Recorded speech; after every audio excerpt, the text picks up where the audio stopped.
America Iran युद्धाच्या 21व्या दिवशी अमेरिकेचे राष्ट्राध्यक्ष डोनाल्ड ट्रम्प यांचा एक्झिट प्लॅन जाहीर। तर पुढील रणनीतीमध्ये अमेरिका थेट सहभागी होणार नाही, डोनाल्ड ट्रम्प यांची पोस्ट।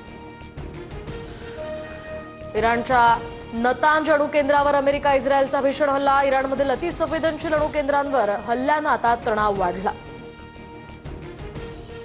अमेरिकेनं इराणवरील तेल विक्रीचे निर्बंध हटवले। जागतिक बाजारात कच्च्या तेलाचे दर रोखण्यासाठी हा निर्णय। 14 कोटी बॅरल इराणी तेल आता जागतिक बाजारात येणार।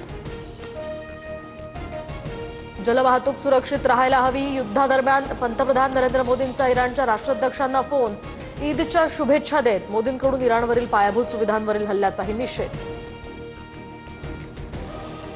युद्धात रशियाचा इराणला पाठिंबा। रशिया हा इराणचा विश्वासू मित्र। इराणच्या पाठीशी खंबीरपणे उभे आहोत, पुतीन यांचं वक्तव्य।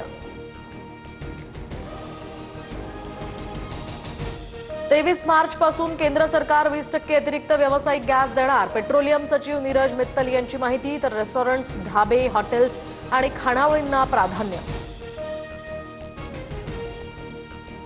राज्यभरात गॅस सिलेंडर मिळवण्यासाठी आजही गॅस एजन्सीबाहेर नागरिकांच्या रांगा।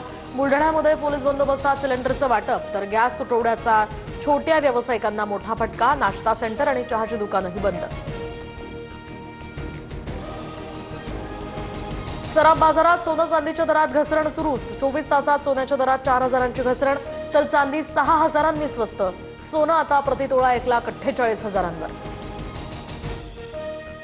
देशभरात आज रमजान ईदचा उत्साह। ईदगाहावर मुस्लिम बांधवांकडून सामूहिक नमाज पठण।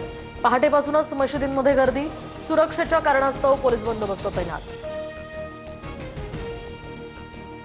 मराठवाड्यावर अवकाळीचं अस्मानी संकट। 11,572 हेक्टरवरील पिकं जमीनदोस्त।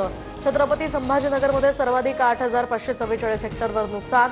प्रशासनाकडून पंचनामे करण्यासही सुरुवात।